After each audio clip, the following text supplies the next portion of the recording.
tus ojos quiero ver, dame tus palabras, quiero hablar, dame tu parecer, dame tus pies. Yo Estudio bíblico, la palabra del Señor, aleluya. La palabra del Señor que nos ha enseñado el Espíritu Santo, que es Cristo. ¿Cuántos dicen amén conmigo? Amén. La palabra es Cristo. Amén, porque Él es el verbo, Él es la palabra. Aleluya. Y esta palabra tan hermosa y tan gloriosa que nos llena de vida, en esta mañana es necesario estudiarla. Yo le había pedido que tenga un lápiz o una pluma, y tenga un bolígrafo, tenga un papel, porque voy a darle una serie de textos para que ustedes sean edificados y sean bendecidos en su casa, ¿verdad?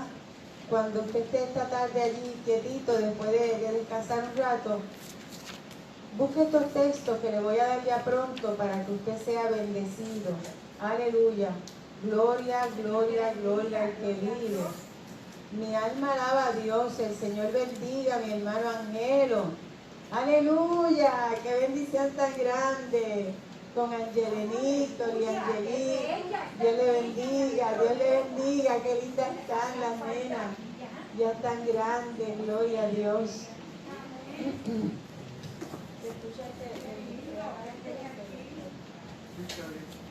Gloria, gloria a Cristo Jesús.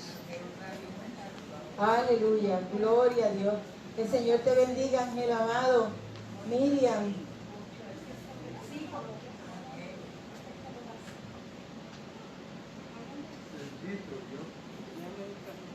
Alabado sea el nombre de Jesús.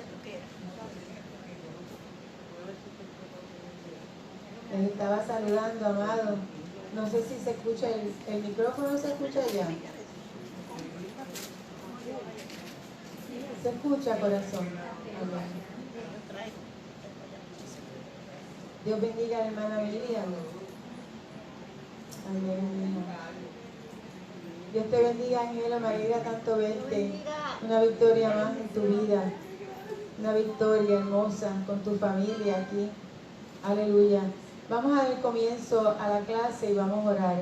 Señor y Padre Celestial, venimos delante de tu santa y divina presencia, mi Señor, dándote gracias, Padre bueno, por este día tan especial y tan amado, porque este es el día que ha hecho el Señor.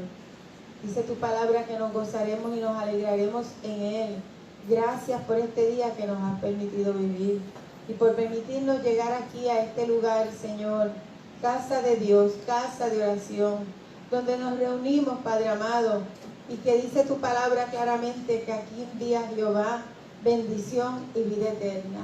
Señor de gloria, te damos gracias por estos hermanos queridos que han llegado, el hermano Angelo, Padre, su familia. Señor, qué lindo, Padre Santo, ver las niñas tan grandes que están ya jovencitas, Señor. Gracias por esa bendición, Padre. Gracias por permitirnos estar con Miriam y Angelo aquí, Padre querido. Gracias por estar con Julie, Padre amado. Gracias, Señor, porque Tomás pudo llegar, y Tommy, Señor, y Adrianita, Padre querido. También, Señor, Padre Santo, todos los otros hermanos, nuestra hermana Normita, iba a decir Dagmar también, que viene de camino probablemente. Normita, Señor de gloria, bendícelas, Padre, nuestra hermana Fefa, nuestra hermana Anita, y todos los demás, Señor, que tú has traído aquí, has de traer, Señor. Glorifícate en nuestras vidas, Padre Santo, y permítenos, oh Dios del cielo, que esta palabra que vamos a estudiar en este día, Señor, se grabe en nuestro corazón, edifique nuestras almas, Señor. Sea tu bendición con nosotros, permitiéndonos crecer para alabarte y glorificarte y conocerte a ti más y más y más. En el nombre de Cristo Jesús pedimos todo. Amén y amén. Amados, y estamos estudiando la Sagrada Escritura, ¿verdad? En el libro de Mateo. Y ya estamos en el capítulo 12. Vamos a dar un pequeño repaso de los últimos versos del 11, ¿verdad? Del 11, porque es muy importante esa palabra. Y asimismo, pues debemos de nosotros fijarnos lo que dice el capítulo 11. Voy a dar unos versos, ¿verdad? Para que ustedes los copien en su Biblia o lo copien en un papel. Importante que usted los copie, iglesia, porque son versos donde no los podemos leer todos aquí en esta mañana, pero son de una bendición muy especial para nuestras vidas. Amén. Así que continuamos, amados, en nuestro viaje por el libro de Mateo, en el Nuevo Testamento.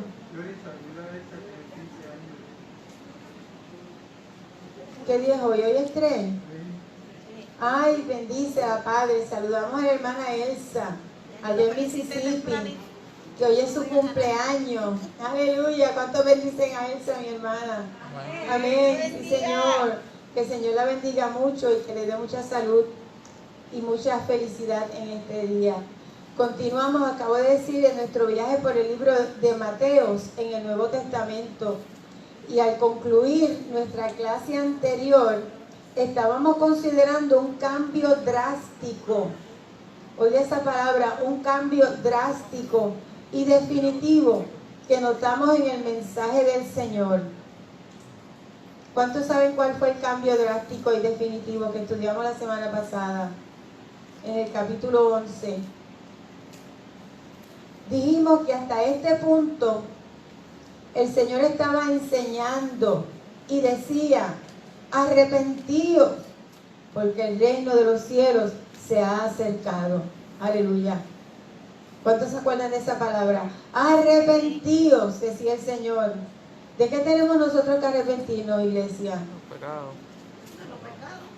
De nuestros pecados, ¿verdad? De nuestra conducta que no sea de acuerdo a la palabra. Es más, de nuestros pensamientos, ¿verdad? A veces vienen unos pensamientos tan fuera de sitio que uno dice: ay, Señor, perdóname, pero ¿qué es esto? ¿Y de dónde salió? El enemigo anda como león rugiente buscando a quien devorar. Y como siervos de Dios sabemos, hermanos, que estamos en esta carne, todavía estamos en este estuche que el Señor nos dio, ¿verdad? Para pasar un poco de tiempo aquí y poder vivir en la vida con este cuerpo humano, que es un cuerpo que arrastra una naturaleza pecaminosa. Y nosotros tenemos que vivir todo el tiempo en el espíritu de arrepentimiento. ¿Cuántos lo tienen? Amén. Eso es el Espíritu Santo que nos da esa convicción de pecado, porque el reino de los cielos se ha acercado, decía el Señor, y había presentado el Señor sus credenciales y había sido rechazado como el Mesías.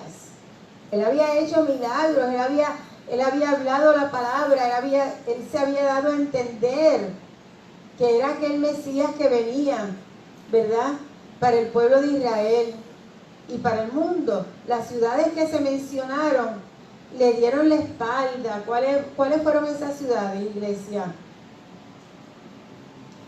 Bendícelos, Padre Santo. Aleluya. Capernaum fue una. Amén. Verso 21. Corazín, Betsaida, Capernaum. Esa la menciona el Señor ahí. Las ciudades que mencionaron le dieron la espalda. Y así mismo ocurrió también en Jerusalén. Y el Señor, ¿cuál fue el cambio drástico? El Señor ahora vuelve la espalda a la nación de Israel, iglesia. Eso es lo que está pasando. Ese fue el cambio, ¿verdad? Y ya no le presenta más el reino a Israel. Acuérdense que estamos hablando en Mateo de que esta es la posición del Señor como rey, como soberano. Él se está dando a entender con sus credenciales. ¿Y cuáles son nuestras credenciales? Cuando nosotros caminamos por esta vida, amado, ¿cuáles son nuestras credenciales? Que digamos que nosotros somos cristianos. El testimonio de ser cristiano y comportarnos como cristianos, que la gente se dé cuenta. Como Jesús no tuvo que decir con su boca que era Él, el Mesías, sino con sus hechos, porque Él se demostró que era Él. Amén. En un momento dado vamos a ver que el Señor le dijo a Pedro, ¿quién dicen los hombres que soy yo? Aleluya. Él no tuvo verdaderamente que decirlo con su boca, yo soy el Rey de Reyes y el Señor de Señores, pero Él lo mostró, lo demostró. Y nosotros como creyentes, tenemos que, como dice la hermana Fefa, guardar nuestro testimonio. ¿Cómo es eso? Mi manera de ser, mi manera de hablar, mi manera de comportarme. No voy conforme a la corriente de este mundo. Mira, la corriente de este mundo es de Satanás, completamente. Porque cuando uno anda en el mundo, uno dice, pues yo estoy en este mundo, claro, pero usted no tiene que andar conforme a la corriente de este mundo. En este mundo la gente dice mentiras, hablan malo, calumnian, levantan falsos testimonios, dicen malas palabras, agreden al prójimo, lo insultan. Esa no es la vida del creyente. Aleluya, qué hermoso que hemos sido libertados, que esas cadenas se rompieron, que nosotros lo vivimos de esa manera. Aleluya, ¿cuántos se gozan? Bendito sea el Señor. Y si al Señor lo rechazaron, ¿cuánto más no nos va a rechazar este mundo a nosotros? Si con el árbol hicieron esto, ¿cómo no harán con las ramas? También dice la palabra del Señor. Entonces el Señor ahora está en camino a la cruz. Y su invitación es al individuo, sin importarle su raza, credo o nacionalidad. Esto es lo que está pasando. Por eso es que hubo un cambio drástico en esta postura del Señor cuando estamos en el libro de Mateo, cuando Él se estaba dando a conocer, ¿verdad? Escuche usted. Amén. El cambio de las naciones al individuo personal. ¿Por qué decimos eso? Porque mira como dice en el capítulo 11, verso 28, dice, venid a mí todos los que estáis trabajados y cargados, y yo os haré descansar. ¿Quién dijo esas palabras? Jesucristo dijo esas palabras. Llevad mi yugo sobre vosotros y aprended de mí, que soy manso y humilde de corazón. Aleluya. Qué lindo es el Señor. Así como tenemos que ser nosotros, amados, mansos, humildes de corazón. No es así que yo me vea humildito y que por dentro esté como una rabieta brutal. Que no, porque eso no es de corazón. Y el Señor escudriña los corazones. Amén. Conoce las intenciones de ellos. Y dice, mansos y humildes de corazón, y hallaréis descanso para vuestras almas, porque mi yugo, dice el Señor en el verso 30, es fácil y ligera mi carga. Mateos capítulo 11, verso 28 al 30. El Señor le está hablando al individuo, no le está hablando simplemente a la nación. Este lenguaje es un verdadero contraste a lo que ha precedido en este capítulo. Es como salir de un feroz terremoto, una feroz tormenta de nieve al calor de un día primaveral. Venid a mí todos los que estéis trabajados y cargados, y yo os haré descansar. Eso no le da a usted un alivio. Le da un alivio en su alma, fuerte, maravilloso. Aleluya. Es como pasar de una tempestad a la calma, o como pasar de las tinieblas a la luz admirable. Este es un nuevo mensaje de Jesús. Vuelve de la nación corporativa al individuo. Venid a mí, tomad mi yugo, llevad mi yugo sobre vosotros, aprended de mí, te dice el Señor, que soy manso y humilde. Cuán difícil para el ser humano ser humilde verdaderamente. Porque hay gente que se queda bien callado, pero por dentro está de pie, con una rabieta o con una ira descontrolable que no es saludable. Por eso es que el Señor dice que vengas a Él, porque esa postura del ser humano la podemos tener todos. Todos tenemos caracteres, todos tenemos que ser humildes de corazón, tenemos que ser mansos. ¿Por qué? Porque la mansedumbre es un fruto del Espíritu Santo, y el creyente verdadero, el que ha nacido de nuevo. Oiga, estas son marcas que hay que ver en cada uno de nosotros, porque la Biblia nos va señalando y nos va dejando saber si somos una nueva criatura, si verdaderamente lo que tenemos es una religión, o si simplemente lo que tenemos pues es un pasadía de los domingos, pues porque quiero acallar mi conciencia y yo me siento mejor cuando voy a la iglesia, pero no es porque yo quiero ir, sino porque ya lo tengo como una costumbre de toda la vida. No, no es así, hay que ser manso. Yuri, Dígame. con el permiso, lo que sucede es que el ser humano Señor es como un caballo salvaje. Alabado Dios. Y tiene toda esa potencia y tiene toda esa fuerza. Pero viene el hombre y lo doma, lo domestica. Entonces toda la fuerza la usa para bien. Porque coge el caballo y lo controla. Amén. Entonces cuando nosotros venimos a Cristo como caballo salvaje, Cristo no nos destruye, sino que nos toma, nos domina y usa todas las fuerzas que tenemos para bien. El Espíritu Santo nos da convicción de quiénes somos. Cuando venimos a Cristo, oye, es como un espejo que lo ponen a usted de frente. ¿Para qué? Porque está ahí el Espíritu Santo. Amado, cuando usted acepta a Cristo, su vida, quien la va a dominar es el Espíritu Santo. Y le va a decir, no, no hagas esto. Eso no está bien, mi amado. O sea, no va a venir y te va a dar latigazos, ni te va a decir con palabras, sino en tu corazón, en tu espíritu. ¿Cuántos alaban a Dios? Qué lindo es tener el Espíritu Santo, porque Él es el que nos va domando, Él es el que nos va advirtiendo que esa no es la actitud del verdadero creyente. Que el verdadero creyente, pues mire, corre la milla extra. Si tiene que correr una, no, corre dos, aleluya. Y si tiene que dar el brazo a torcer, da el brazo a torcer, bendito Dios, aleluya. Y si es la otra mejilla, también la pone. ¿Por qué?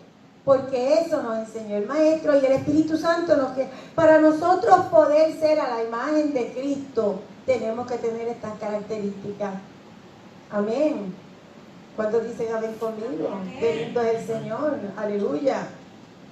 Ya no es más el anuncio nacional acerca de un reino, sino una invitación personal, individual, a encontrar el descanso de la salvación. Y hallaréis descanso para vuestras almas, aleluya. La salvación trae descanso. La salvación te tiene que dar paz. Si verdaderamente tú estás en Cristo y Cristo está en ti, porque eso es el creyente.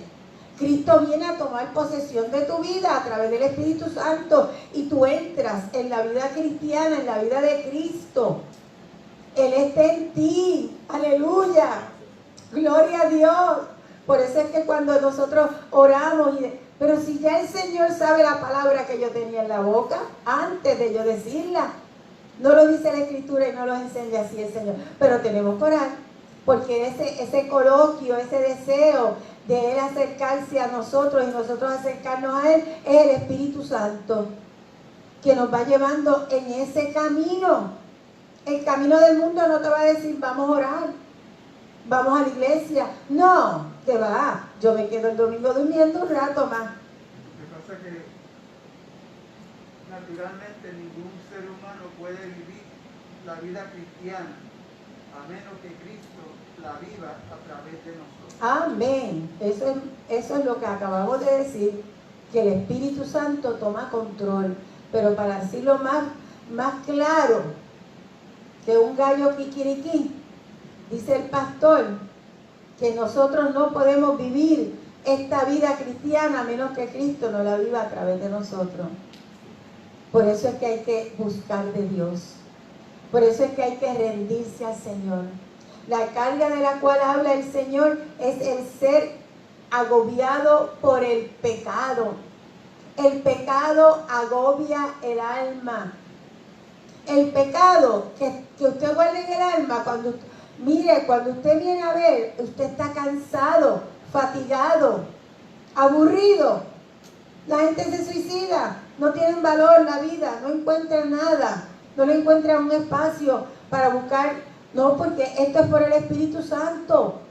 Por eso es que decimos, acepta a Cristo, acepta su sacrificio en la cruz, acepta que el Hijo de Dios vino a la tierra, aleluya, murió por nuestros pecados. Si hay esa convicción en ti, amado, si hay verdaderamente esa convicción sin la duda de que por qué y por cuánto y por quito, eso, olvídate de eso. Busca la presencia del Señor para que todas esas preguntas y esas contestaciones que tú necesitas van a venir a tu vida.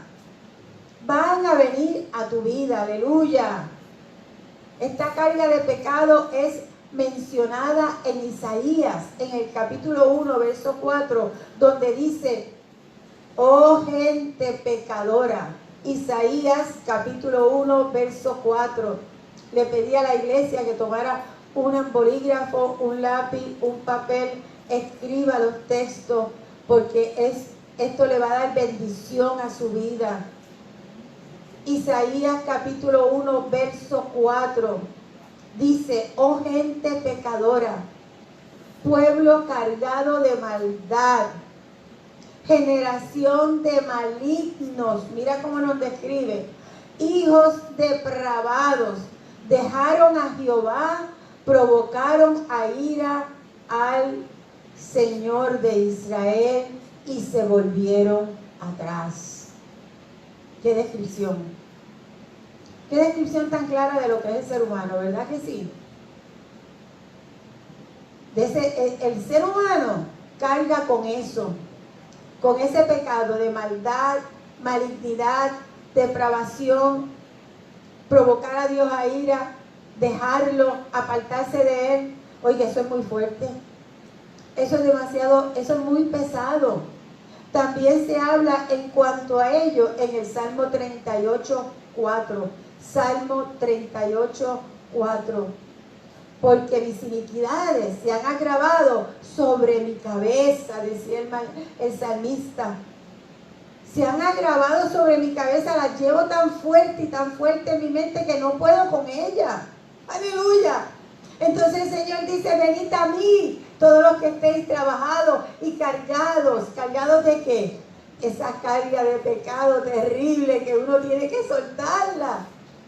Aleluya. ¿Cuántos alaban al Señor? También se habla en cuanto a ello en Salmo 38, 4, porque mis iniquidades se han agravado sobre mi cabeza y como carga pesada se han agravado sobre mí. Hermano querido, el pecado es demasiado pesado para llevarlo usted mismo.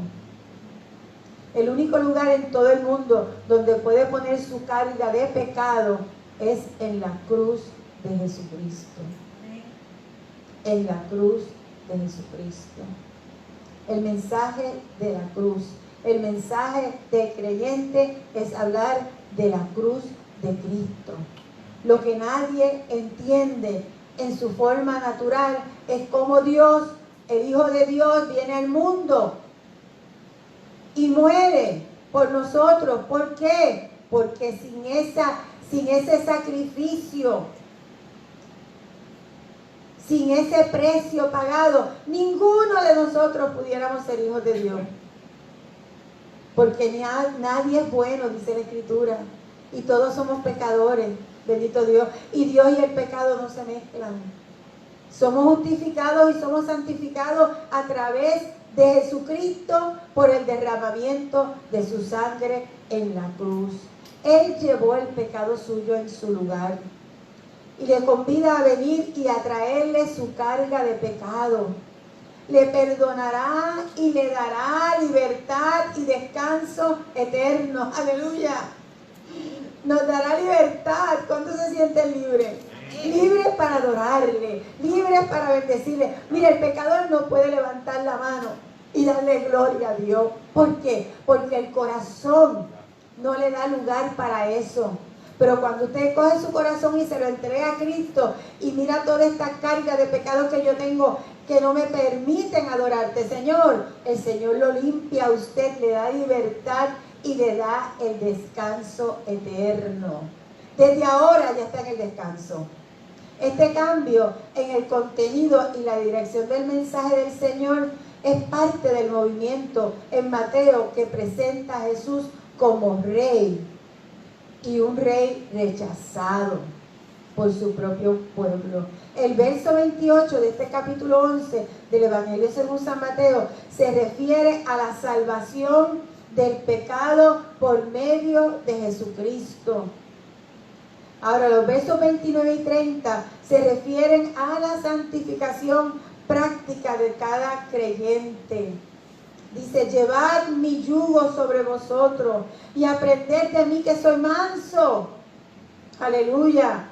La santificación práctica de cada creyente. Hay un descanso que Jesús da y es la redención. En la redención usted descansa, usted reposa. Yo tengo comunión con Dios. Yo puedo hablarle al Padre. El Padre me contesta. El Padre me ama y yo le amo a Él. Aleluya. Yo me abrazo al Padre. Yo me abrazo al Hijo. El Espíritu Santo está conmigo. Bendito Dios. Hay un descanso que el creyente haya. Y viene por medio de una entrega. Oiga cómo viene este descanso. Hay creyentes que usted, supuestamente creyentes, entre comillas, que usted los ve como apagados, cargados, fatigados. Porque no ha habido una entrega total y una consagración a Cristo. Entrega. ¿Qué tú entregas? Todo. Yo me rindo a Él, lo dice el cántico. ¿Verdad, Angelo? Tan lindo. Yo me rindo a Él. Aleluya. Aleluya. ¿Cuántos se rinden? Amén. Hay un descanso que el creyente haya cuando hace una entrega total y una consagración. Consagración. ¿Qué es consagración? ¿Venir a la iglesia los domingos? No. Yo estoy consagrada 24/7, amado, y usted está consagrado 24/7, porque como me dijo Ángel un día, yo siempre estoy hablando con el Señor. Cuando dicen amén. Amén. Qué lindo. Yo me gozo cuando Él me habla así, ¿verdad? Porque eso es precioso, y disculpa que lo ponga como ejemplo, Ángelo, porque eso es privado, pero es un siervo de Dios. Amén. Y habla con el Señor, ¿verdad, Fefa? ¿Verdad? Hablamos, ¿verdad, Anita? Todo el tiempo estamos en un coloquio, porque nunca estamos solos. Aleluya, aleluya. ¿Cuántos se sienten así? Amén. Llevar su yugo significa ser entregado completamente a Él. Ese es llevar el yugo del Señor. Tomando la cruz cada día. ¿Qué es la cruz? No es que usted se va a poner una cruz aquí, es que usted va a descansar. Usted va a reposar en el sacrificio de Cristo. Usted va a meditar en el sacrificio de Cristo. Usted se va a consagrar al Señor y el Espíritu Santo lo va a ayudar, que es lo más grande de todo esto, y lo va a levantar y le va a dar la oportunidad de tener frutos dignos de arrepentimiento. Y usted va a cambiar y usted va a ser una nueva criatura en Cristo Jesús. Y sus pensamientos ya no van a ser esos pensamientos de maldad, sino pensamientos de bien. Y usted va a trabajar y usted va a obrar y usted va a querer, más que querer, hacer la obra que el Espíritu Santo le diga que haga. Y no lo va a hacer, es que lo va a hacer, lo va a querer hacer. Aleluya. Ese es el Espíritu Santo. La cruz es tener gozo de que podemos hacer la voluntad de Dios. Tener gozo, dice el pastor, la cruz es tener gozo de que podemos hacer la voluntad de Dios. Aleluya. Hay también un descanso que viene cuando uno se entrega completamente a Cristo. No va a preocuparse más por ganar un oficio, la escuela, esto, aquello. No es que usted va a abandonar, pero usted no va a tener esa fatiga mental de qué voy a hacer y qué va a ser mi vida y cuándo va a ser eso y yo llegaré aquí. Oye, no, hermano, eso no es la vida del creyente. ¿Sabe por qué? Porque usted no tiene por qué preocuparse ya nada más por nada. Usted va a adorar a Cristo, usted va a escuchar al Espíritu Santo. El Espíritu Santo le va a hablar, es que le va a hablar. Mire, un ejemplo que le doy. Anoche yo le digo a Héctor, ¿qué ropa te vas a poner, Héctor? Y él dijo, ay, yo estoy cansado, yo no sé. Yo pienso, bueno, la Biblia dice que él y yo somos uno. Pues esta mañana cuando yo lo veo vistiendo, así yo lo vi. El Señor me dijo, estoy en el altar, estoy en el lugar santísimo, iglesia, le estoy hablando la verdad en el Señor. Así lo vi, porque el Señor me lo mostró. Es como si me estuviera hablando el Espíritu Santo. No te preocupes por nada, mira si ya esto está hecho. Ya, aleluya. El otro día, el lunes pasado, nosotros salíamos para Mayagüez a una cita médica, pero cuando me desperté, yo tengo una cama de posiciones que es viejísima, era de mi mamá, y entonces tiene un motorcito que si ese motorcito se quema, ya esa cama no sirve más porque no hay más nada en el mercado, no existe. Entonces yo siempre pues trato de recordarme de desenchufarla cuando me levanto, por si acaso viene una carga se va la luz. Entonces el Señor me dijo por la mañana, pero si yo dije, pero caramba, todo el mundo se le ha ido la luz. El lunes pasado, desde junio se le está yendo la luz a todo el mundo y a mí no se me ha ido la luz. Y el Señor me dice, pero hoy se va a ir la luz.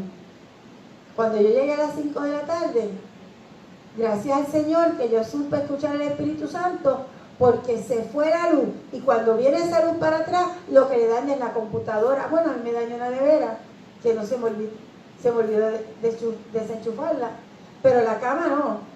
La cama la desenchufé rápido, porque me lo hubiera dañado, los equipos de sonido, lo que usted tenga, hermano, no tiene que desenchufar todo el televisor. ¿Por qué? Porque al volver otra vez esa carga, a veces viene con mucha fuerza y funde todo. Una vez nosotros, cuando el día de María, después de María, cuando vino la luz, explotaron todas las bombillas en mi casa. Y las lámparas y todo explotó, porque vio de momento esa luz, así. Pero el Espíritu Santo advierte, no camines por ahí, vete por allá, quédate de rodillas. Mejor no vayas al banco porque lo van a asaltar. ¿A cuánto le ha pasado eso? Pues a mí me ha pasado, 3 veces me pasó. Iba para el banco y el Señor me dijo, no, quédate de rodillas. Me quedo de rodillas al pie de la cama. Asaltaron el banco a la hora que iba para allá. Otro día me dijo, quédate de rodillas. Iban a robar a la casa del lado mío y robaron. Y yo de rodillas acá. Impedí que a lo mejor el pillo viniera, ¿verdad? Aleluya, gloria a Dios. ¿Cuántos alaban al Señor? Eso es el Espíritu Santo que está en nosotros. Hay también un descanso que viene cuando uno se entrega completamente. El Señor nos pondrá donde Él quiere que estemos. Si es que nos hemos entregado de una manera total, irreverente al Señor. Si nos hemos entregado verdaderamente, usted no tiene que preocuparse por nada. No, porque Él lo dice, no os afanéis por el día de mañana. ¿Cuánto han leído esa palabra? Por nada estéis afanosos.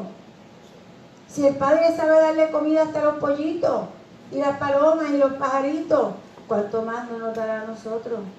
¿Cuántos dicen amén? Y así, hermano querido, vamos a concluir este capítulo 11 del Evangelio según San Mateo y nos vamos para el 12. El tema del capítulo 12 es el conflicto y el rompimiento final de Jesús con los príncipes religiosos. ¿Quiénes eran estos? El rompimiento, mire, los fariseos, los escribas, los seguían. Es más, estaban de acuerdo, muchos estaban queriendo que Él participara porque la fama de Jesús era grande. El pueblo lo seguía, iglesia. Donde quiera que Él se paraba, muchas escrituras dicen, y los sanaba a todos. ¡Oh, gloria! ¿Usted sabe lo que es sanar una ciudad completa? ¿Cuántos alaban a Cristo? una cosa tremenda. El capítulo 11 de Mateo presentó el rechazo de parte de Jesús de aquellos que antes le habían rechazado a él. Ahora, en el capítulo 12, se hace evidente la hostilidad de los príncipes religiosos hacia Jesús. ¿Por qué? Porque es importante notar que el rompimiento final resultó por causa de diferencias sobre la observación del día de reposo, capítulo 12. Amén. Jesús se declara Señor del sábado. Y esto incitó tanta animosidad de parte de los fariseos que empezaron a conspirar contra él. Eso es lo que nos enseña. Amén. Capítulo 12 de Mateo. Su muerte, empezaron a conspirar contra él. Su muerte, hasta criticarlo y despreciarlo y tratar de hacer de él una mofa en cualquier lugar. Nunca cesaron sus ataques desde este momento en adelante hasta aquel día cuando cruzaron sus brazos debajo de la cruz. Este capítulo concluye con Jesús reconociendo un nuevo parentesco que es más importante y más fuerte que el parentesco por parte de sangre. El parentesco de la cruz. Este parentesco con Jesús llega a ser más y más importante a medida que estudiamos el resto del Nuevo Testamento. Y ahora yo quiero que ustedes copien esta cita bíblica. Es importante que usted lea la Escritura, amado. Para esta referencia de lo que yo le estoy hablando aquí, de este parentesco, vamos a leer en su hogar, porque no lo puedo leer todos aquí porque se me va la hora. Pero usted va a ir a Juan capítulo 14, verso 20. Juan capítulo 14, verso 20. Muchos de ellos los conocemos. Juan capítulo 17, del verso 20 al 23. Juan 17, del 20 al 23, repito. Segunda de Corintios, capítulo 5, verso 17. Segunda de Corintios 5, 17. Gálatas 2, 20. Efesios 1, 3. Y 1, 23. ¿Estamos? Efesios capítulo 2, versos 5 y 6. Fefa sabe mucho. Filipenses 4:13, ¿verdad, Fefa? Todo puede en Cristo. Amén. Ese es el de ella ese es el más que le gusta. Todo lo puedo en Cristo que me fortalece. Efesios 2, que perdone. Efesios 2, versos 5 y 6. Pero después nos vamos para Filipenses 4:13. Romanos 6:8. Y el libro de Romanos 8:1. Ahora, vamos a leer en el capítulo 12 del Evangelio según San Mateo, el verso 1 que dice: y en aquel tiempo iba Jesús por los sembrados en un día de reposo. Oiga bien, como lo señala, iba Jesús ¿por qué iba? Iba caminando de ciudad en ciudad. Amén. Eso era a pie. Y allí no había Burger King, ni McDonald's, ni nada, no había un sanguchito, ni el cafecito, nada de eso había por allí.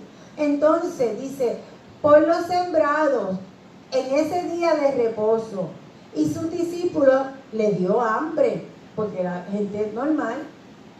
Muchas veces, hermano, mire, los que andaban con Jesucristo, a veces pasaron días de ayuno grande, pero comenzaron a arrancar espigas y a comer. ¿Y qué fue lo que yo dije? Que ese era el día de reposo. ¿Y qué pasaba con los judíos en el día de reposo? Según la ley. ¿Quién sabe? No hacían nada. No podían hacer absolutamente nada. Nada. Para ellos era, olvídate, ni prender una luz, ni un fogón, ni nada. Antes de entrar en la controversia que habían entonces y que aún hay sobre el día de reposo, notemos algo de importancia básica. No era una reclamación vana en cuanto a la pobreza, la que Jesús en Mateo 8:20 dice. No era una reclamación vana de pobreza cuando Jesús habla en Mateo 8:20. Las zorras tienen guaridas y las aves del cielo nido, mas el Hijo del Hombre no tiene dónde recostar su cabeza. Eso no fue vano, no lo digo. Seguir a Jesucristo significaba para aquellos hombres en aquel entonces que también iban a sufrir hambre, iban a pasar hambre, porque no en todo lugar había comida. Así que el acto de arrancar y comer estas espigas, que probablemente eran de trigo o de avena o de cebada, fue considerado lo mismo que cosechar. Y eso era trabajo. Y lo estaban haciendo en el día de reposo. Ahora, mientras estaban siguiendo al Señor, a ellos les dio hambre. Y el Señor así defiende sus acciones. Aquí es precisamente donde sucedió el rompimiento. Aquí fue donde sucedió el rompimiento entre Jesús y los fariseos y los escribas, los príncipes religiosos. Al principio parecía que había abierta simpatía de los fariseos por Jesús, pero luego hubo intranquilidad y desafíos continuamente. Y ahora los fariseos se tornaban abiertamente hostiles hacia Jesús por la declaración de Jesús en cuanto al sábado. ¿Qué fue lo que dijo? Verso 2. Viéndolo, los fariseos le dijeron: he aquí tus discípulos hacen lo que no es lícito hacer en el día de reposo. Le reclamaron la ley, que el día de reposo es el día del sábado. Cuando los fariseos acusaron a los discípulos de violar el día de reposo, el sábado, el Señor los defendió refiriéndose al rey David.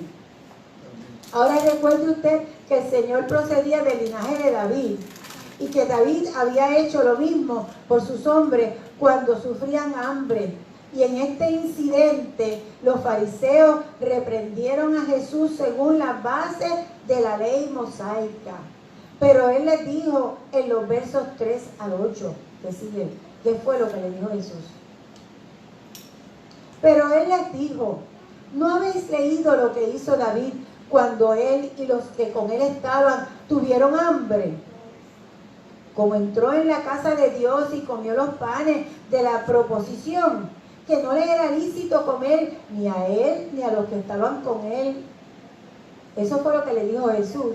Sino solamente a los sacerdotes. ¿No habéis oído qué fue lo que pasó? ¿O no habéis leído en la ley cómo en el día de reposo los sacerdotes en el templo profanan el día de reposo? Y son sin culpa. ¿Por qué era eso que los profanaban? ¿Por qué decía eso? Pues ellos estaban trabajando en el templo, estaban haciendo sacrificios y grandes, trabajo fuerte, aleluya, en el día de reposo, los sacerdotes en el templo, así que podían decir que solo eran profanándolo. Pues os digo que uno, mira cómo se dispone él a decirse y a declararse, pues os digo que uno mayor que el templo está aquí. Ahí fue que eso le causó a ellos una indignación. Y si supieres qué significa misericordia quiero y no sacrificio, no condenarías a los inocentes, porque el Hijo del Hombre es Señor del día de reposo. ¡Aleluya! Ese es Jesucristo. Es el Señor del día de reposo. Él es nuestro descanso. Y no reposamos lunes y martes, miércoles, jueves, viernes, sábado y domingo. Sí, reposamos todos los días. Reposamos en Él. Reposamos nuestra carga de pecado. Reposamos nuestra conciencia. Reposamos nuestras actitudes, todo lo que nos pueda condenar, porque Cristo crucificó toda maldición en la cruz del Calvario, la crucificó por ti y por mí. Esta respuesta de Jesús está en armonía con su reclamo de majestad.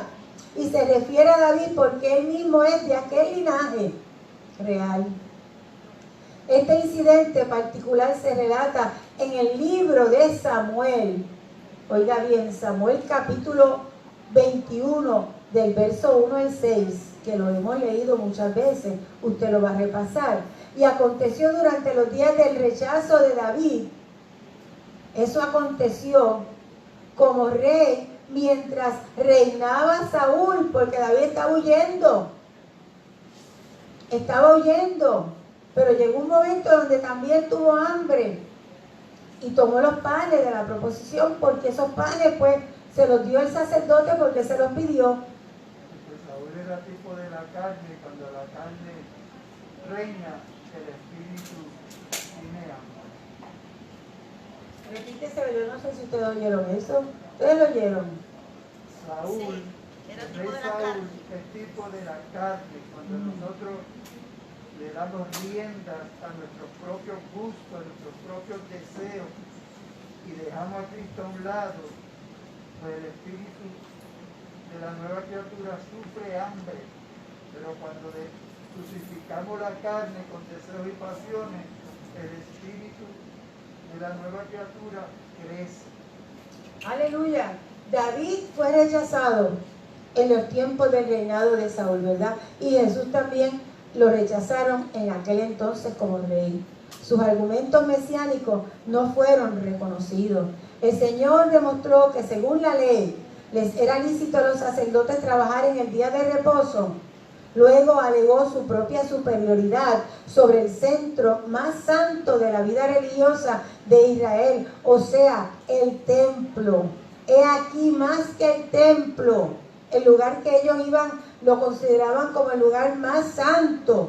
Aleluya. Desde el punto de vista de los fariseos, Jesús había blasfemado a proclamarse superior al templo. Aún alegó que él era Señor del día de reposo. Jesús dijo que sus discípulos eran entonces inocentes de quebrantar el sábado, la ley, pues había un procedimiento legal para sus acciones, y más que nada porque él era el Señor del sábado, y le estaba enseñando a ellos que el sábado no era más importante que las necesidades humanas. Vamos a ver por qué. No pudo hacer ninguna alegación mayor según los fariseos. El Señor había puesto su mano en las observaciones religiosas más sagradas que mantenían. Él había hablado del sábado, él había hablado del templo, él se había proclamado mayor que el templo, él se había proclamado el Señor del sábado, aleluya. Y así la amargura y el odio de los fariseos se despertó vivamente contra el Señor.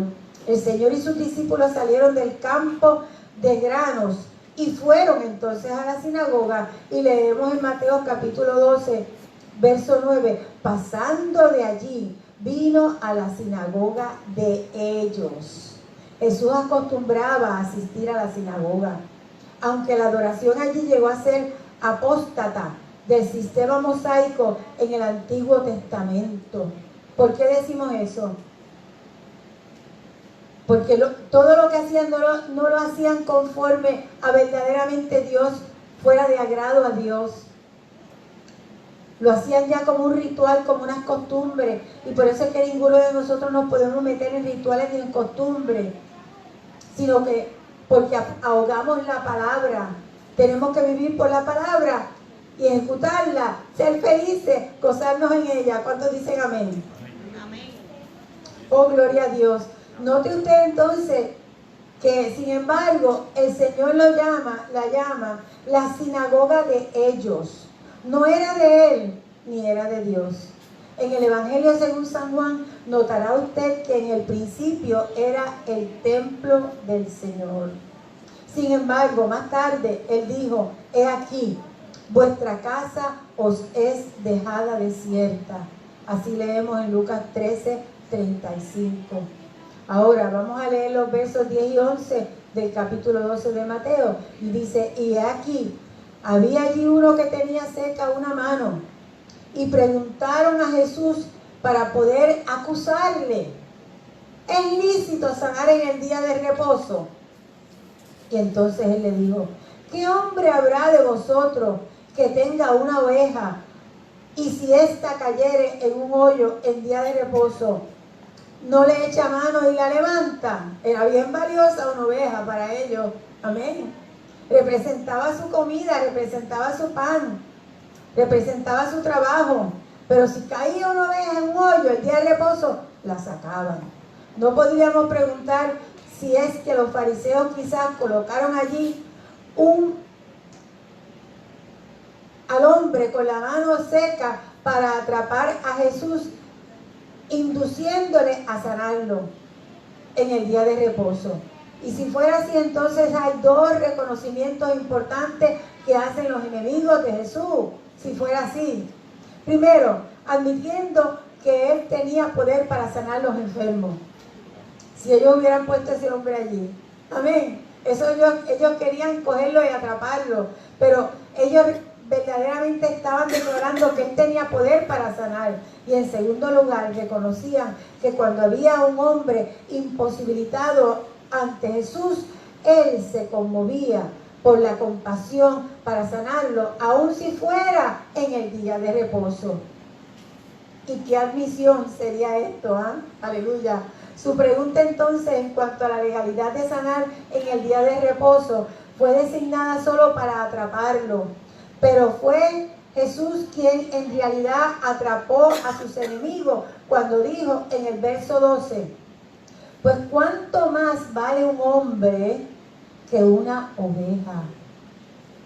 Por consiguiente, es lícito hacer el bien en el día de reposo. Y esto, hermano querido, es la clave de todo este tema. ¿Se debe hacer o no se debe hacer el bien en el día de reposo? Preguntamos. Todos los días. Ellos concederían que, según la ley mosaica, una oveja debiera ser rescatada en el día de reposo, pero sin esperar la reacción de los fariseos, Jesús se torna hacia el enfermo y en el verso 13 dice, entonces dijo Jesús a aquel hombre que tenía la mano seca, extiende tu mano. Y él le extendió y le fue restaurada sana como la otra. Aleluya. Y así Jesús sanó al hombre en el día de reposo. Ahora, ¿violó Jesús la ley por esto? ¿Cuál es su respuesta, hermano? ¿Violó Jesús la ley? Es que era más que la ley. Él era más que la ley. La nuestra es que no violó la ley. Esto marca el rompimiento entre los príncipes religiosos y Jesucristo. Aquí es donde hicieron la decisión de destruirlo. Y vemos el verso 14 donde dice, y salidos los fariseos, tuvieron consejo contra Jesús para destruirlo. Lo ve marcadamente ahí en el verso 14. Vive Dios. Hasta este momento los fariseos habían sido amistosos con Jesús. Le habían observado y habían querido que Él se identificara con ellos y que los acompañara como uno de ellos. Pero el Señor rehusó acompañarlos así. Y por esto, al fin, llegaron a ser sus enemigos. El rompimiento se hizo sobre la pregunta en cuanto al día de reposo. Y el conflicto se pone de manifiesto. De aquí en adelante, estos hombres odiaban todas las cosas que Jesús hacía. Y nunca cesaron las maquinaciones, sino hasta cuando vieron a Jesús colgado en la cruz. Desde ese momento comienzan a conspirar contra Él. Su muerte y sus dudas lo habrían prendido allí mismo, si no fuese porque le tenían miedo a las multitudes. Y el verso 15 dice lo siguiente, sabiendo esto Jesús se apartó de allí y le siguió mucha gente. Por eso era que ellos no se fueron contra ellos allí. Las multitudes eran grandes y sanaba a todos. ¿Leyeron ese verso? y sanaba a todos. ¿Cuánto creen que Jesús sana? Amén. A todos, dice este verso, la palabra de Dios, del Dios viviente, que dice que lo sana a todos. La acción de los fariseos causó que Jesús se apartara de ellos temporalmente, porque su hora todavía no había llegado. No lo tocarán sino cuando llegue el tiempo debido. Es interesante notar aquí en este versículo que Jesús no sanó solo a unos pocos entre la multitud, sino que dice lo sanó a todos.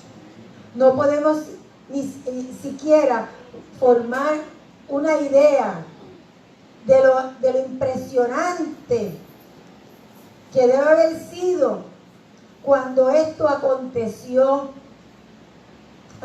¿Usted se imagina que todo un hospital salga corriendo la gente con sanidad divina? ¡Aleluya!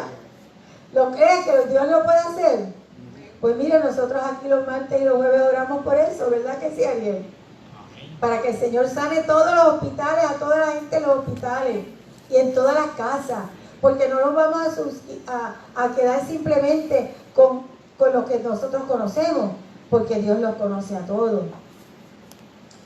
Por esto tenían que aceptarlo o rechazarlo. Y todavía hoy día Jesucristo es controversial.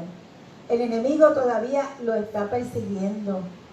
Los nuevos dramas y los libros sucios lo blasfeman. Y usted, hermano querido, tiene que escoger bien ser amigo de Dios o ser su enemigo. Él por su parte será su salvador, o de otra manera va a ser su juez. Usted me entendió, ¿verdad?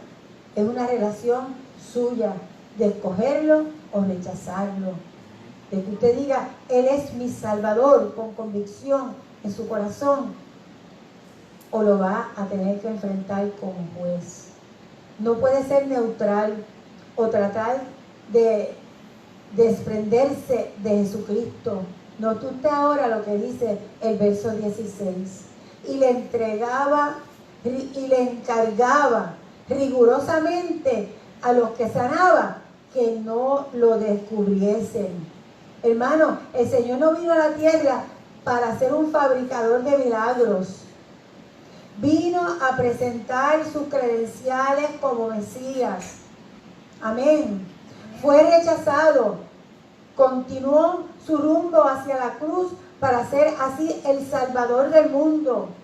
Sus milagros causaron que los gentiles lo apretaran de tal manera que a veces no pudo llevar a cabo su ministerio como él deseaba.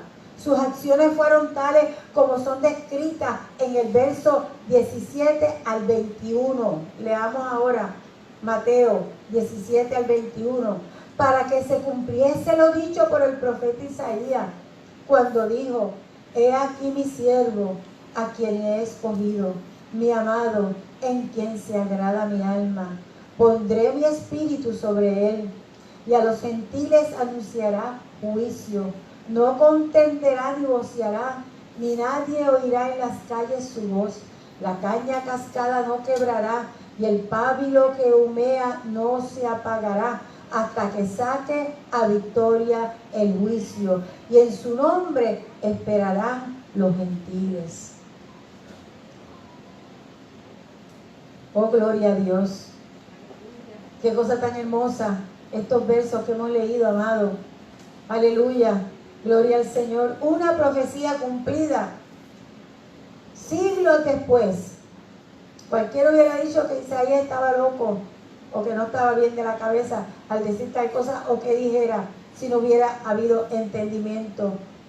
También esta acción de Jesús condujo al cumplimiento de la profecía de Isaías en el libro, en el capítulo 42, verso 1 al 4, cuando dice: he aquí mi siervo, yo le sostendré, mi escogido, en quien mi alma tiene contentamiento. He puesto sobre él mi espíritu. Él traerá justicia a las naciones. No gritará, ni alzará su voz, ni la hará oír en las calles. No quebrará la caña cascada, ni apagará el pábilo que humeare. Por medio de la verdad traerá justicia. no se cansará ni se desmayará hasta que establezca en la tierra justicia y las costas esperarán su ley. Su rechazo como el Mesías por esta parte de lo suyo condujo a la oferta de gracia a los gentiles. Aleluya, aleluya. Por eso es que nosotros tenemos salvación, porque Él nos dio esa oferta gloriosa de recibirlo como nuestro Salvador. ¿Cuántos le aman? Amén. Esto fue cumplido después del día de Pentecostés.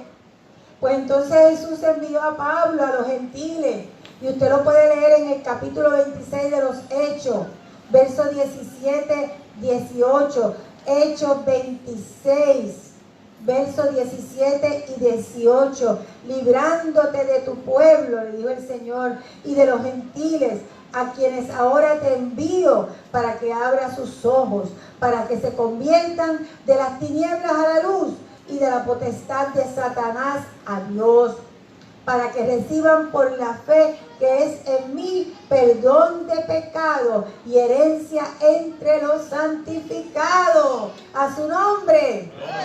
Esas palabras fueron marcadas en el corazón del apóstol Pablo. Leemos ahora versos 22 y 23 de este capítulo 12 para terminar rápidamente. Entonces fue traído a él un endemoniado, un ciego y mudo. Fue traído a él, después de pasar todo esto, un endemoniado, un ciego y mudo, y le sanó de tal manera que el ciego y mudo veía y hablaba. Y toda la gente estaba atónita y decía, ¿será este aquel hijo de David? ¡Aleluya! Gloria a Dios, ¿cuánto le reconocen? Como el Salvador del mundo. Este es nuestro Mesías, nuestro Salvador. Tiene todas las credenciales. Este milagro de echar fuera un demonio fue un milagro tremendo que hizo Jesucristo. Creemos que es tan importante como el milagro de levantar los muertos, sino quizás mayor. Aleluya.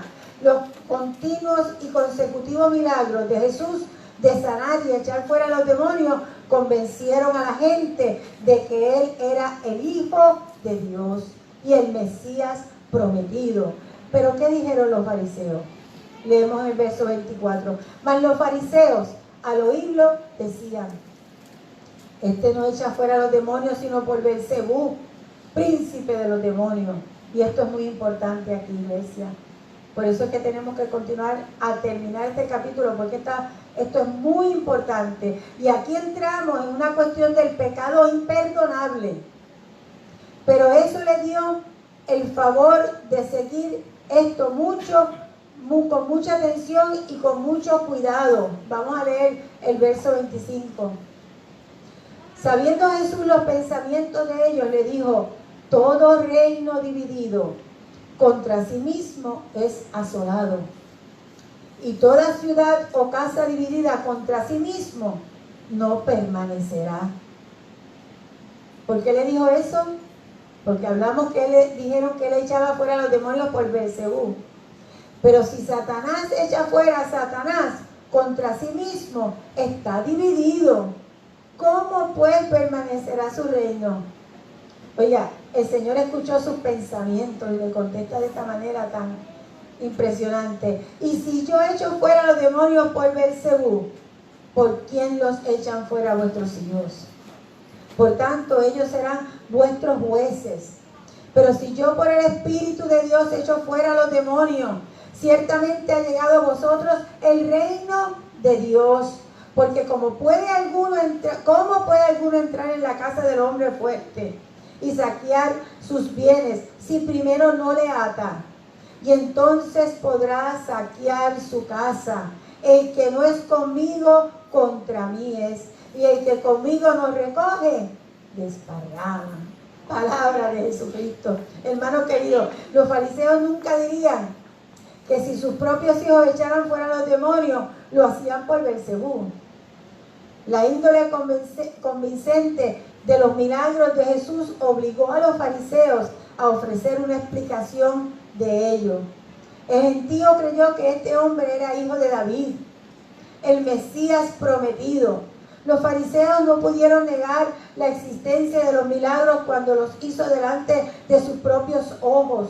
Hicieron uso de la explicación más baja y más impía en cuanto a los milagros de Jesús. No negaron que eran verdaderos milagros, sino que alegaban más bien que habían hecho estos milagros por el poder del diablo. Oiga eso, ellos veían los milagros, como muchos hoy ven los milagros de salvación, como muchos hoy ven los milagros que el Señor hace para su gloria y honra, de darle vista al ciego, oído al sordo, caminar, sanar al enfermo, a su nombre. Ay, gloria, aleluya.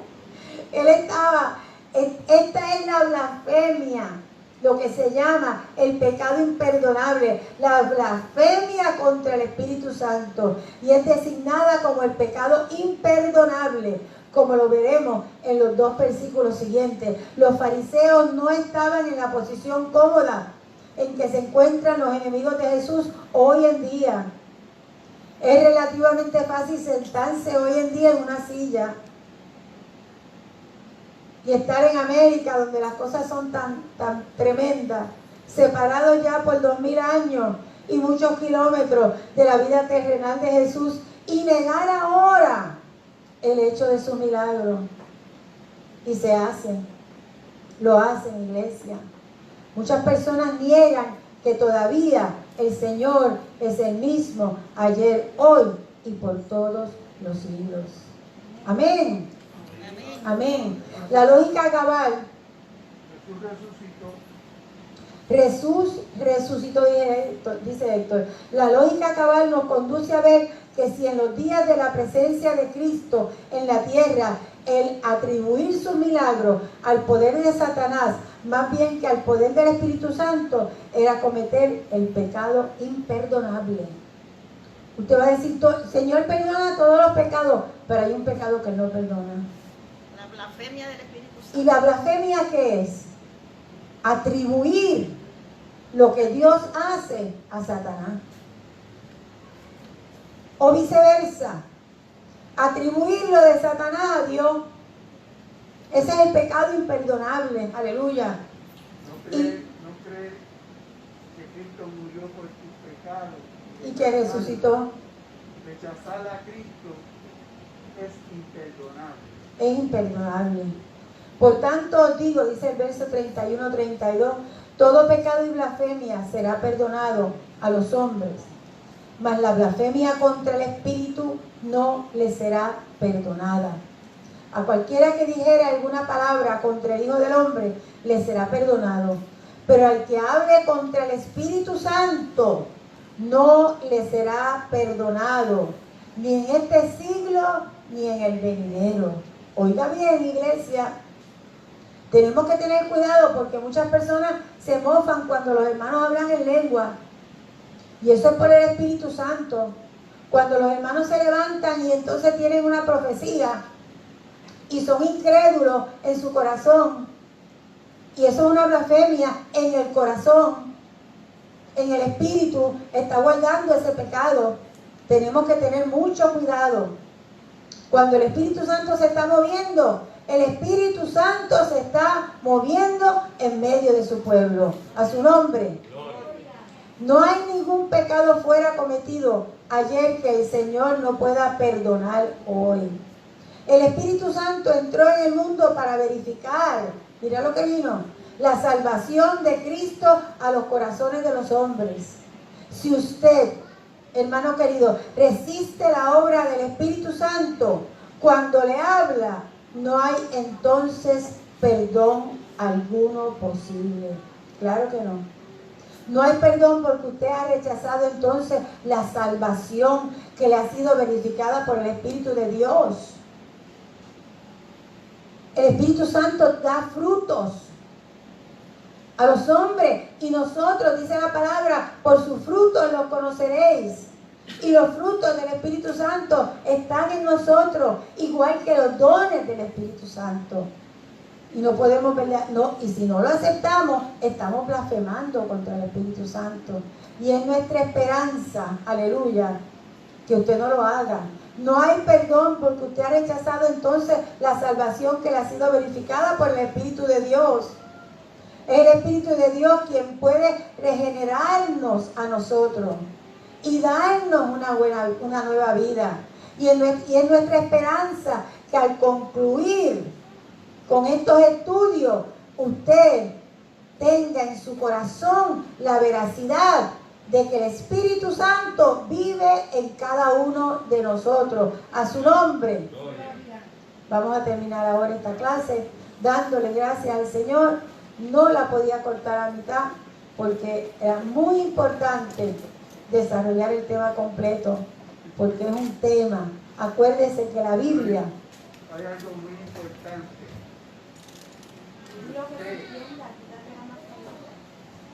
Algo muy importante. Si nosotros, aunque nos hemos alejado de Dios, pero todavía en el corazón hay deseo de acercarse a Dios, no hemos blasfemado el Espíritu. Si hay deseos de acercarse a Dios, amén. La blasfemia contra el Espíritu Santo es el adjudicarle los hechos de Jesucristo a Satanás. Póngase en eso. Vamos a estar de pie y vamos a darle gracias al Señor. Padre, te damos gracias por tu palabra bendita, Señor amado, que nos ha sido dada en esta mañana para edificar nuestros corazones, nuestras almas, nuestros espíritus. A ti te damos toda la gloria y la honra. Y estamos más que agradecidos, Señor, que tú nos adviertes y nos das conocimiento de tu voluntad en nuestra vida. Gracias, Señor, en el nombre de Cristo Jesús. Amén. Y se prepara la hermana Fefa para dirigir el devocional ahora.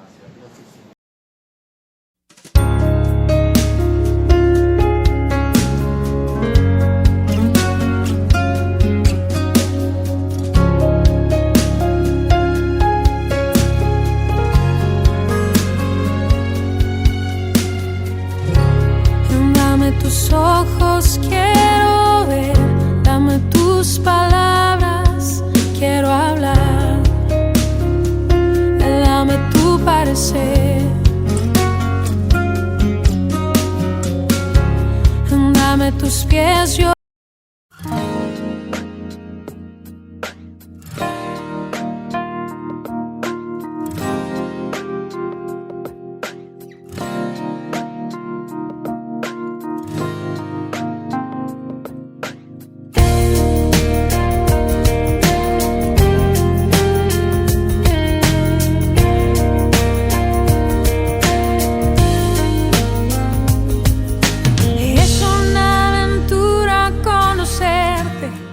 caminar y obedecerte. Versículo del 1 al 12. El sermón del monte, la bienaventuranza. Aleluya. Santo eres Jesús. Gracias, Padre bueno, por esa palabra. Señor es bueno, amén. Aleluya. Gracias, Padre. Santo. Y leemos. Viendo a la multitud, subió al monte y sentándose vinieron a él sus discípulos. Y abriendo su boca les enseñaba diciendo: Bienaventurados los pobres en espíritu, porque de ellos es el reino de los cielos. Bienaventurados los que lloran, porque ellos recibirán consolación. Bienaventurados los mansos, porque ellos recibirán la tierra por heredad. Bienaventurados los que tienen hambre y sed de justicia, porque ellos serán saciados. Bienaventurados los misericordiosos, porque ellos alcanzarán misericordia. Bienaventurados los de limpio corazón, porque ellos verán a Dios. Bienaventurados los pacificadores, porque ellos serán llamados hijos de Dios. Bienaventurados los que padecen persecución por causa de la justicia, porque de ellos es el reino de los cielos. Alabanza. Bienaventurados sois cuando por mi causa os vituperen y os persigan, y digan toda clase de mal contra vosotros mintiendo. Gozaos y alegraos, porque vuestro galardón es grande en los cielos, porque así persiguieron a los profetas que fueron antes de vosotros. Oramos. Gracias, Jesús. Gracias, Señor, por tu santa palabra. Te pedimos que permanezca en vuestros corazones y gracias, Señor, por tu misericordia. En el nombre de Jesús, amén. Amén. Las bienaventuranzas. Son una sentencia bíblica hecha por Jesús que promete la felicidad celestial a los desposeídos de la tierra. Somos peregrinos y extranjeros en esta tierra. El sermón del monte comienza con las bienaventuranzas. La palabra bienaventurado declara un estado de bendición existente. Cada bienaventuranza declara que un grupo de personas que por lo general son consideradas como afligidos, en realidad son bendecidos. Amén. Porque Jesús así lo declaró. Las bienaventuranzas son declaraciones de la gracia de Dios. No son condiciones de la salvación o planes de acción para ganarse la entrada al reino de Dios. Los bienaventurados experimentan la gracia de Dios. ¿Y qué es la gracia de Dios? La gracia de Dios es el don de Dios que eleva a lo sobrenatural a la criatura racional, haciéndola hija suya y partícipe de su vida. La gracia de Dios no se refiere única y exclusivamente al perdón de Dios, sino también a la salvación del hombre, enseñando al hombre a rechazar los deseos mundanos y los actos impuros. En el versículo 3 dice: bienaventurados los pobres en espíritu, porque de ellos es el reino de los cielos. Los pobres en espíritu son aquellos que se sumergen a sí mismos en la gracia de Dios. Son quienes reconocen de forma personal su estado de bancarrota espiritual ante Dios. Es una confesión honesta de que somos pecadores y plenamente carentes de las virtudes morales necesarias para agradar a Dios. El versículo 4 dice: bienaventurados los que lloran, porque ellos recibirán consolación. La segunda bienaventuranza se desarrolla sobre un reconocimiento mental de nuestra pobreza espiritual, agregando una respuesta emocional de tristeza. Enfrentar la perversidad de nuestra propia vida nos entristece, y enfrentar la perversidad en el mundo también conmueve nuestras emociones, causando dolor. Dios ve nuestra aflicción y nos consuela con el conocimiento de que no siempre será de esta manera. Los que son bendecidos con el llanto por sus propias fallas pueden recibir consuelo admitiendo sus errores. Santo eres Jesús. En el versículo 5 dice: bienaventurados los mansos, porque ellos recibirán la tierra por heredad. Muchos suponen que manso significa débil o falto de valor. Sin embargo, la perspectiva bíblica de la humildad es que es poder bajo control. Jesús se describió a sí mismo como manso y humilde en Mateo 11:28. En el 28, venid a mí todos los que estáis trabajados y cargados, que yo los haré descansar. En el 29, llevad mi yugo sobre vosotros y aprended de mí, que soy manso y humilde de corazón. Aleluya. Y hallaréis descanso para vuestras almas. El poder bajo el control de Dios implica dos aspectos. Primero, rehusarse a inflar la autoestima. Y segundo, la renuencia a reivindicarnos a nosotros mismos por nosotros mismos. En el versículo 6, bienaventurados los que tienen hambre y sed de justicia, porque ellos serán saciados. Aleluya. Esta bienaventuranza nos lleva a buscar lo que Jesús quiso decir con la palabra justicia. Los justos son aquellos que mantienen relaciones correctas con Dios y con las personas a su alrededor. El hombre es una señal de vida. El hambre es una señal de vida. Estamos hambrientos de muchas relaciones y añoramos lo bueno para otros por su propio bien. Si vemos que tenemos la gracia de Dios para esto, tendremos hambre y sed de relaciones correctas, no solo con Dios, sino también con las personas con las que vivimos y trabajamos. Aleluya. En el versículo 7, bienaventurados los misericordiosos, porque ellos alcanzarán misericordia. Si usted es bendecido con el dolor por sus propias fallas y con relaciones correctas, no le será difícil ser misericordioso con los demás. La misericordia consiste en tratar a las personas mejor de lo que merecen. El perdón es una clase de misericordia. La razón que el Espíritu nos muestra misericordia es simplemente porque Dios nos ama. Aleluya.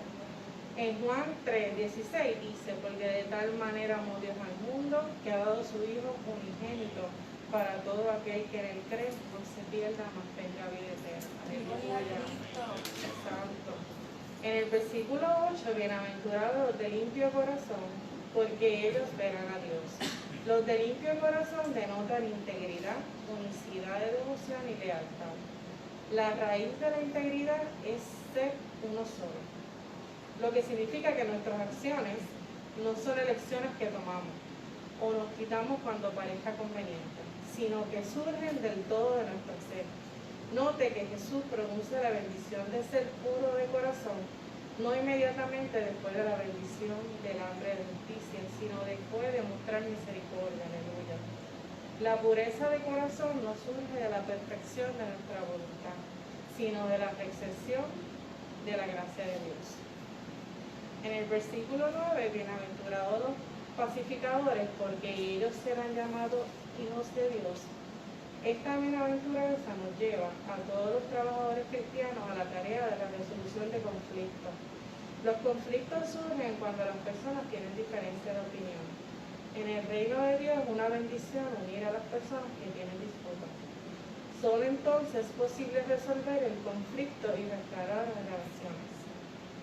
El resultado de la resolución de conflictos es la paz y los pacificadores serán llamados hijos de Dios. Ellos reflejarán el carácter divino de sus acciones. Dios es el Dios de paz.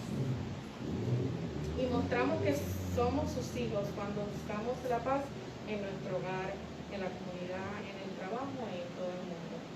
En el versículo 10 dice, bienaventurados los que padecen persecución por causa de la justicia, porque de ellos es el reino de los cielos. Aleluya. Esta última bienaventuranza surge de las 7 anteriores, porque las fuerzas que se oponen a lo que Dios desea todavía tienen gran poder en el mundo. Tengan en cuenta que la persecución que surge del comportamiento injusto no es bienaventurada. Jesús está hablando de la bendición de ser perseguidos por hacer el bien. Pero, ¿por qué seríamos perseguidos por la justicia? La realidad en un mundo caído es que si demostramos justicia genuina, muchos nos rechazarán. Jesús profundiza la idea, señalando que los profetas que como él habían anunciado el reino de Dios fueron perseguidos. En los versículos 11 y 12 leemos, bienaventurados sois cuando por mi casa os vituperen y os persigan y digan toda clase de mal contra vosotros mintiendo. Gozaos y alegraos, porque vuestro galardón es grande en los cielos, porque así persiguieron a los profetas que fueron antes de vosotros. La bendición es que la persecución activa por las razones correctas indica que los poderes de la oscuridad creen que usted está teniendo éxito en su tarea de promover el reino de Dios. No somos perfectos. La octava bienaventuranza nos sirve como un recordatorio para nosotros de que trabajar en un mundo caído requiere valentía. Aleluya. ¿Verdad? Le damos gracias al Señor por su palabra, ¿verdad? Qué lindo, gracias. Oramos, ¿verdad? Para que el Señor nos dé valentía cada día de nuestra vida, ¿verdad? Porque la misma palabra lo dice. Solo los valientes arrebatarán el reino de los cielos y creemos, ¿verdad?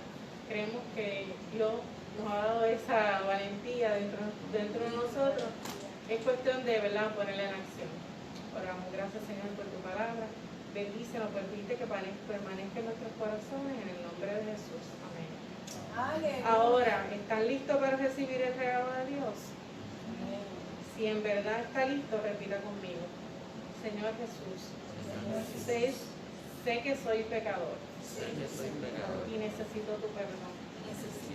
Sé que moriste en la cruz por mí. Me arrepiento de mis pecados y te pido que me perdones. Te invito a entrar en mi corazón y en mi vida. Confío en ti como mi Salvador y te sigo como Señor. Gracias por salvarme. En el nombre de Jesús. Amén. Dios ha sido bueno y fiel. Aleluya. Que Dios los bendiga. Amén, amén. Gracias, Padre. Gracias. Gracias, Gracias, gracias. Jesús. Gracias por esa bendición. Tremendo mensaje para la Amén. gloria de Dios. Amén. Suavecito para entendible. ¿Verdad que sí? ¿Cuánto lo entendieron? ¿Y cuánto recibieron el regalo? Amén. Gloria a Dios. Vamos a pasar a la flamante pastora para que ella prosiga con la Santa Cena. Vamos a pedirle a la hermana Fefa, si es posible, ¿verdad?, pasar acá con la hermana Anita para participar.